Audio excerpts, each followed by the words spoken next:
Okie everyone. You're all well. Which is time's marching on a little bit, and I think we've got some beer and pizza around about 8 o'clock, so I'm not going to keep you too long. The room's getting quite warm.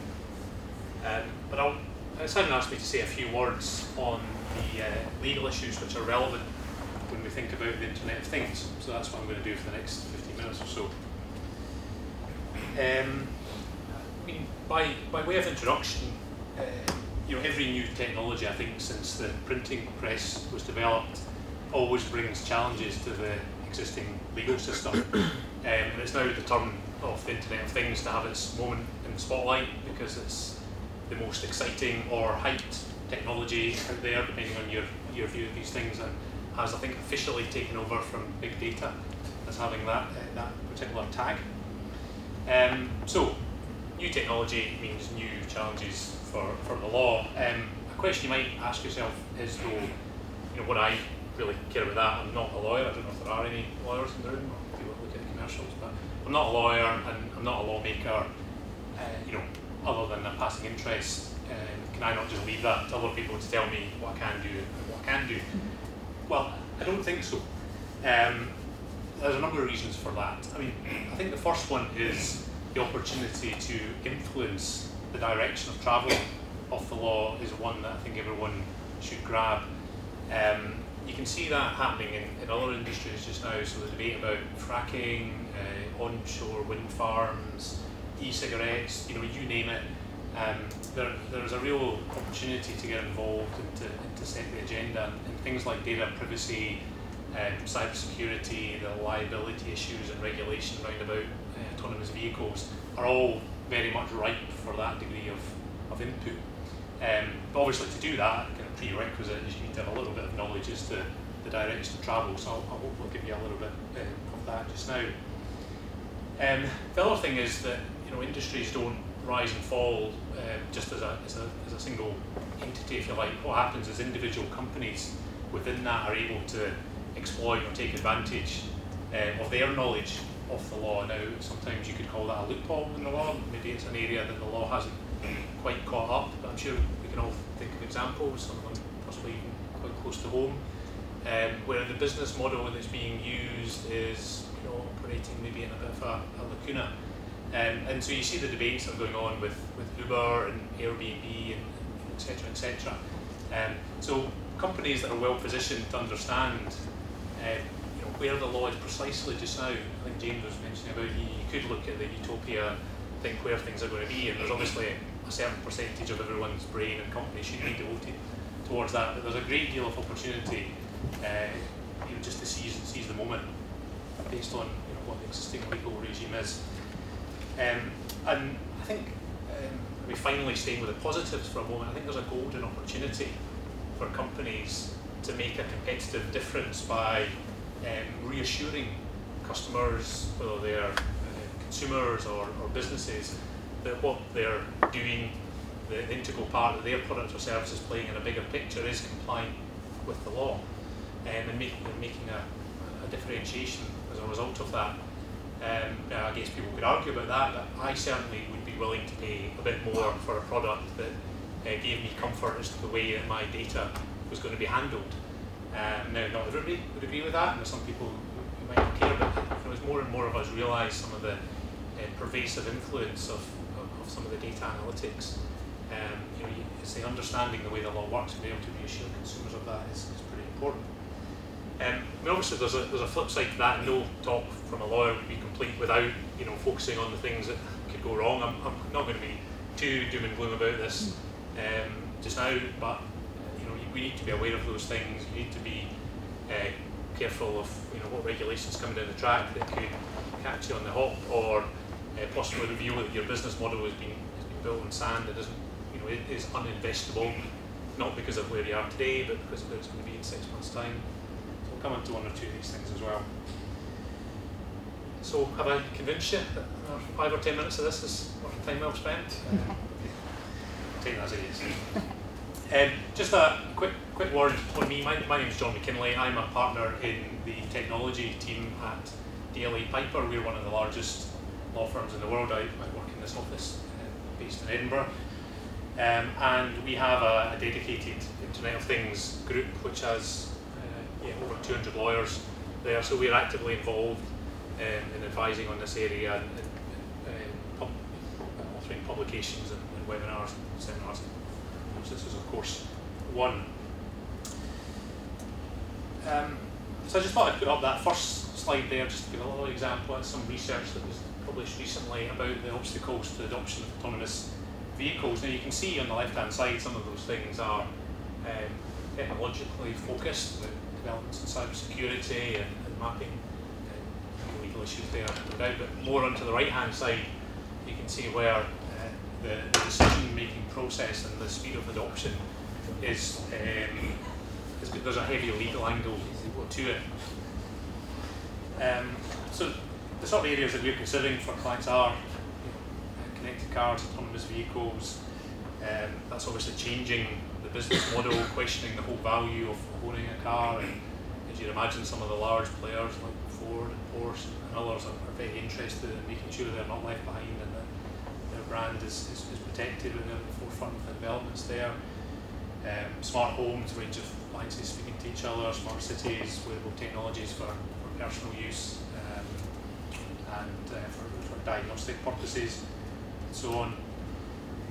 And that slide sets out some of the legal challenges that are out there just now. So there's obviously a bunch of these things that are all relevant. I mean, some of the issues have been bubbling under for a long time, aren't necessarily Internet of Things specific, but this is really being used as a focus to try and move things on that have been grey areas for a while, so particularly in the space of data privacy and cybersecurity and so on. There are changes coming. Other areas such as liability, and any new product poses challenges for liability, but because of the pervasiveness of this and some of the new business models, there's probably some interesting areas that are worth speaking about there. So that's just what I want to talk about, just a few minutes on each, just to give you a bit of a heads up as to the areas that are kind of exercising us and exercising our clients. So liability, we've spoken about autonomous vehicles a few times already. I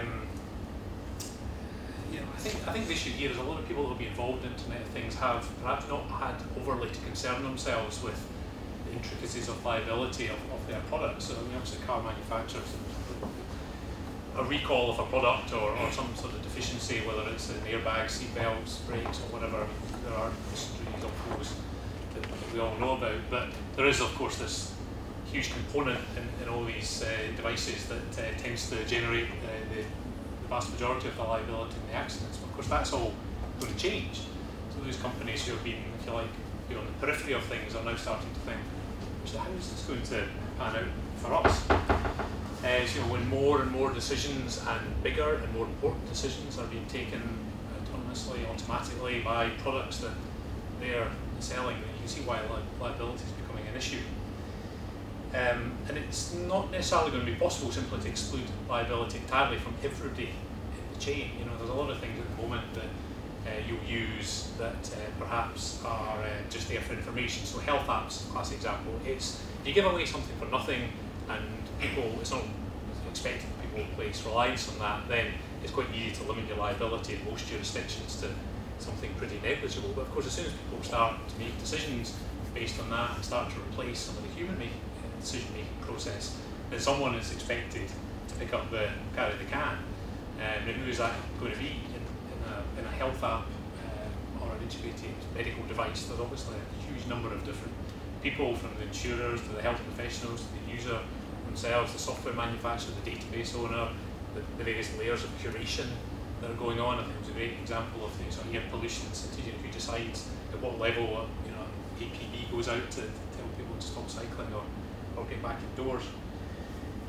So these are the issues that anyone that's developing a product is going to have to consider. If a wearable monitor that's there to predict the early warning signs, the biomarkers that have a very strong signal for a heart attack in the next 48 or 72 hours, are failing, but there's no GP to look at that. There's no human either to mess it up, which is the case with cars, or to catch the mistake as is the case with a lot of the health information, you suddenly find that the liability then rests with the product. Second thing I want to mention is data protection. I think you can't really get very far into any discussion on Internet of Things without thinking about data protection. I'm aware there's people who have heard of this, not necessarily sure exactly what it covers, but it's basically the law that deals with the situation where you've got to identify, you've got information rather that identifies or can be linked to living individuals. So in essence, you need to obtain the consent of the individuals before you do anything with that. To tell them what you're going to do with it, you need to use it for that purpose and for not anything else. And the main purpose, the main issue with data protection in the world of Internet of Things is there's a very heavy jurisdictional bias as to the way that data protection is treated throughout the world. I've got another slide which I could put up, which is essentially a heat map of the various layers of regulation in the world, from deep red to just blank on a map. And it doesn't necessarily follow the most industrial countries in the world. Because the United States, for example, has a much more permissive and freedom to operate approach to data. I mean, it's not entirely the free for all, but it is akin to freedom of speech, something you own, you can do with what you will, other than in quite specific regulated areas such as health and financial services. Whereas in Europe, in some countries, Spain, for example, you can go to jail, and people do go to jail, and the fines are quite astronomical if you get data protection wrong. So even within the single jurisdiction of Europe, there can be quite sizable differences. And added to the mix is that there's a new data protection legislation coming down the track, which is probably going to be enforced in 2017. And there's a body called the Working Party 29, which is to think specifically about Internet of Things and the sorts of issues that poses. So I mentioned the quantified self and wearable computers. They think that is, in a way, almost the biggest issue. It's the dematerialization of the user interface. It's the fact that these things, things happen all around about you. Nobody has to type anything in or input anything or tick a box, which just means that it's the all-consuming nature of the transfer of data. And there's another bunch of things in there that they're concerned about. So consent, as I mentioned before, consent is at the heart of all of this. But how do you get consent when there's all these devices that are all embedded into other technologies? What sort of consent are you getting, and what are you getting it for? When there's thousands of devices all over the place, that's much more difficult. And that's been a grey area for a while. I mean, we're all used to sort of, did I really say yes to getting this email, or why is this thing popped up in my browser, or why is Facebook suggesting I should be a friend with someone I've only exchanged kind of quick message on WhatsApp for? I must have done that, I must have taken that. There are lots of grey areas around about that. It sort of operates around about the margins. I mean, in a way, the data protection regulators just don't have the time to get involved in many of those things. But with Internet of Things, there's a technological and a marketing hurdle. Nobody wants to give people a question to which the answer might be no. That just doesn't sound like a very nice thing to do when you're first using a product. And as I say, there's a technical question: at what point do people indicate whether they're consenting or not? But going forward, there's going to have to be a much more attention to this particular issue, and a sort of less is more approach, not having all pervasive, wide-sweeping privacy clauses and contracts. They're just not going to be enforceable anymore. And the particular concern for companies that are developing things based on data is that concept there of low-quality consent or quality of users' consent. There's a lot of successful companies that are built on some quite low-quality data. Now, when this new legislation comes in force, which is probably estimated to be 2017, they might suddenly find that historical level of data is just not going to cut the mustard. You're just not going to be able to use it for that purpose. So you have to start thinking about now, how am I harvesting that data? Do I have consent to do what I think I have consent for? Or is one aggrieved customer or employee going to bring the whole edifice crashing down? Another thing is with repurposing data, another big issue with Internet of Things, which is where data has been collected for one purpose, it's used for another. Now, a lot of people repurpose data by anonymising it, and there is a protection under the Data Protection Act for things that can't identify living individuals. That's the start. So if you don't identify a living individual, you can do with it what you want without reference to the Data Protection Act.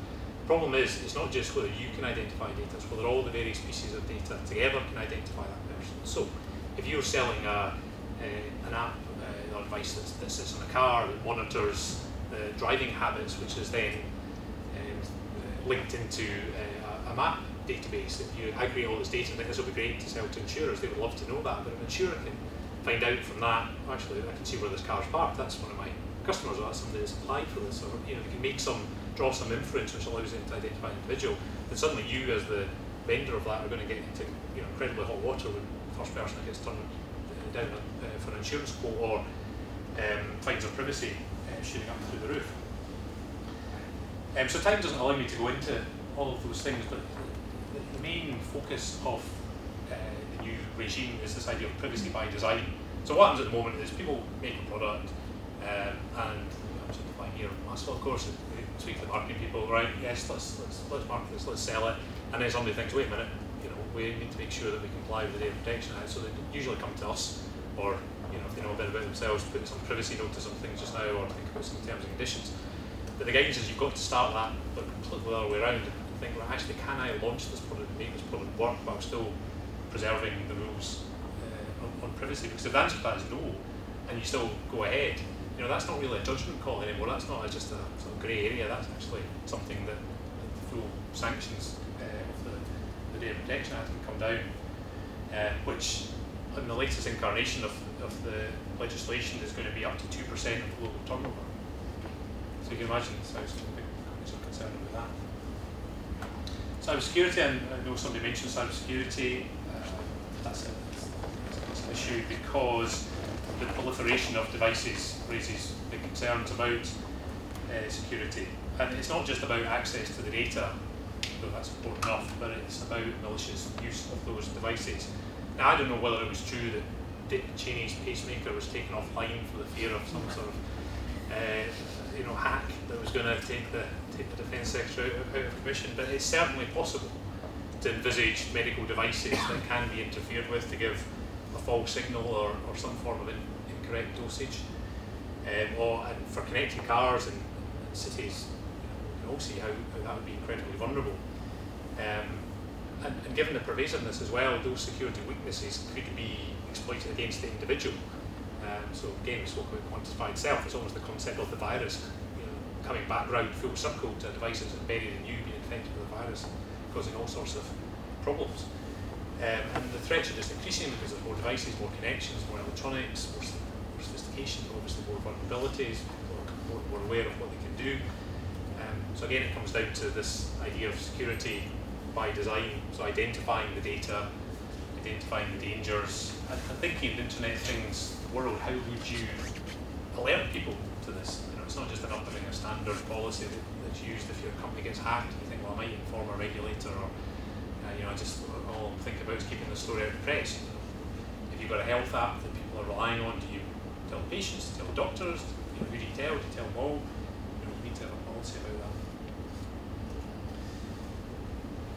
And lastly, open data. So we're speaking about open data, very exciting possibilities. I wouldn't argue with any of them. But there's the question about if the data isn't open, or when is data open, who owns it?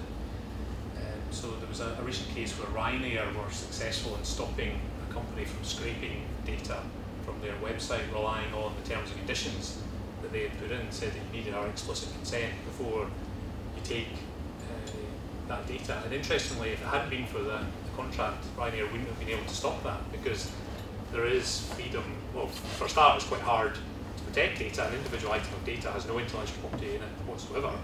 And it's only when you start aggregating it, adding a bit of sophistication to it, analysing it, getting creative, that you can start to protect it. But a database of flights, it doesn't fall within any of these categories, and they wouldn't have been able to had it not been for protection in terms and conditions. So there's obviously things that you can take steps to protect yourself. So I said I was going to be brief. I think, I hope. Actually, I haven't said it twice, I better be, so I'll be in trouble. If I can't get the laptop to work, I'll really be in trouble. But there are a host of legal challenges. As I said, it's easy for the guy in the suit and tie in the front to go on about all the risks. I mean, there are fantastic opportunities, but those opportunities have got to be guided properly. And as I say, most excitingly, there's a chance to influence the market to make it the way that you want to be, or at least stop other people making it the way that they want to be. It's going to exclude you. So we spoke about standards. There are people out there who deliberately get involved in standard setting just to then rely on patent protections. It's not unknown that people will do these sorts of things, and exactly the same happens with business models. But I think for all of us is understanding the path of your technology development, the path of the development of the law, and hoping and planning for the point at which these two things intersect, that you've got the right result and nothing legally is going to prevent you from exploiting opportunity. Okay, so that was all I wanted to say. I'm very happy to take any questions either just now or afterwards. Hello, yes. So I was wondering, do you think there's any chance that some of the new laws that are written to govern devices, hardware devices, and where the data goes, can end up leading back across into what we think of traditionally software? So for example, if a law is written to govern tracking of people, would that go back towards, say, a Facebook app, where the Facebook app would end up being more constrained than it is now on what it can actually record about you? I mean, absolutely, yes. I mean, it's an interesting point, and as I mentioned, the focused Internet of Things has really made people think it is now time to do something about the thing that we've been speaking about for a while. So, for example, Facebook have withdrawn their facial recognition photo app in Europe for an indefinite period. I don't know how long. I don't know if anyone knows more than me about the kind of background to that, but clearly they felt that they were coming under significant pressure, such that they just could not launch this product and make it safe. Because say, if you get this thing wrong once, you get it wrong a billion times, because it's hardwired into it, and that's the problem. And then you've got this class action coming down from just one person. So yes, I think that everyone. I mean, this is why these forums are good, because it's interconnected. People aren't working in individual silos, and you're getting ideas from other products. But I do think that these things are going to be right across the board, and even services companies, even if you don't actually have a product, visit it yourself, are going to have to be aware of the point at which you have a hold on the data, even if it's only a parcel in your mind, or when the music stops, you're holding the parcel for liability. These are the two big issues. So maybe just a follow-on question to that. So traditionally, the end-user license agreement is like this auto-accepted, whatever kind of thing, which is accepted that you have to click yes to use the software. Yeah. And for similar reasons, do you think that will go away? Or? Well, I mean, the whole idea of compulsion. Now, I mean, if you don't want to, I don't think if there's some teenagers in here, forgive me if anyone is, but if you can't use Facebook or WhatsApp, it's inconvenient, somewhere between annoying and inconvenient. It doesn't really degrade the functionality of your device, but increasingly that is going to be the case. If you don't say yes, what are you left with? So I mean, there could be some simple examples like I think we mentioned elderly people and how this could help them. But I mean, if the way in the future to get your groceries delivered is your connected fridge communicates with a supermarket and someone has a code to get into your house, PIN code, loads up your fridge, that's the only meaningful way to get it, otherwise you've got to pay huge amount. You can start to see social issues from forcing people to say yes. Or where I think more realistically it's going to go is insurance companies or health bodies or insurers, whoever happens to pay for healthcare, insisting that people have essentially be monitored as a condition for accessing the healthcare system. And then the question of, well, how comfortable do I feel about that? And, has my consent been freely given? It's very difficult. But sorry, in that case, isn't it allowed to you as a consumer to choose an opt-out for not using it? Because you're just paying something, okay, you provide your data, but you can get a cheaper car insurance or cheaper life insurance just because you give that information to your company that you have a healthy lifestyle and good driving habits. Well, I mean, that's convenient. In one way, you're right, and that's where we said in 2015. I mean, it was completely freedom because when people first asked you for consent, it was very marginal things. It was direct mail and things like that. You didn't even know you were signing up for. But it's become more and more important. So now it's inconvenient. If you say no to everything, then if you just say I do not want you to use your data other than precisely for the product, you would pretty quickly find yourself seriously inconvenienced, I suggest. Particularly people sort of quite tech savvy, as I suspect in this room. But when it becomes that you actually can't access, there's no easy way to access a product or a health service, I don't have an answer to that question, but it's certainly a valid issue. transparency has a lot to do with it. Yeah.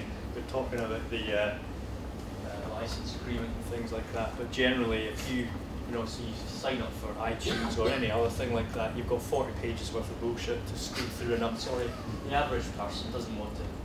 So the average person will tick yes because I want to use it, and they'll not think about it. For that purpose, I'm the average person.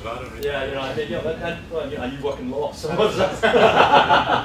But the average person will say yes to be able to access something, but they don't actually realise how much their data is used for. So a prime example is Instagram, which was when they changed their terms and conditions. They basically said we have the right to use everything that you post for our own purposes, and you can sell your stuff to someone else, and you might find a picture of your child used on some sort of photographic magazine. Now, of course, if you're going, oh, I love Instagram, yes, tick tick.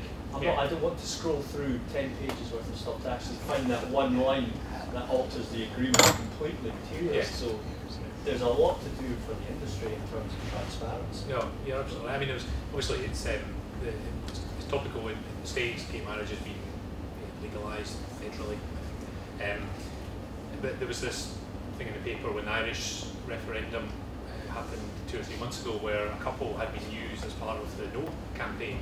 Their photograph just had to be taken for some purpose. I think they literally had a family photograph or something like that, and they ticked a box, and then that went on to a photo stock site, and suddenly they found themselves as the public face of something which was horrifying to them, and would never have wanted to associate themselves with. But I guess the more these sort of stories come out, the more people realise it isn't just that sort of people worrying about these. There's always people who worry about these things, but it's not a mainstream concern. But you're right. I mean, transparency, fair processing is at the heart of data protection. Consent and fair processing. So telling people what you're going to do, and I think this is where Facebook and some of the American companies and the regulators completely disagree with each other, because the regulators in Europe say that what you're doing, we don't think it's fair, because we don't think you've told people.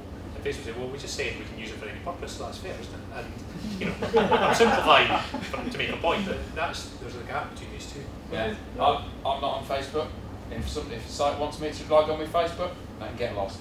End of. I think I'm being told that we're going to go next. You're finished within 10 seconds. It's really good timekeeping until somebody asks a question. Don't you think that, ultimately, because what we're talking about is about actually protecting the consumer, but in some cases, those regulations can really hinder innovation, and especially because that example was Facebook in the EU. Because if you want to talk about startups, you want to build startups here, but if you want to compete with the US, we need to have very relaxed regulations here as well. Yeah, I know where you're coming from, and regulation is always said to inhibit innovation. I suppose somebody will say there are some fundamental building blocks upon which innovation has to rest, and respect to privacy is one of them. I don't know. You could debate that. We should probably. Yeah, I was going to say the documentary called Terms and Conditions May Apply. Has anyone seen that? Yeah. I saw it on Netflix the other day. It was something like someone calculated. That's why I watched on Saturday night. On average, if we went through the T's and C's for every app and bit of software, we'd have to be looking through legalese 2 weeks of every month solidly, just to check all the terms and conditions that we have to agree to. So I just wanted to say thank you very much to our speakers.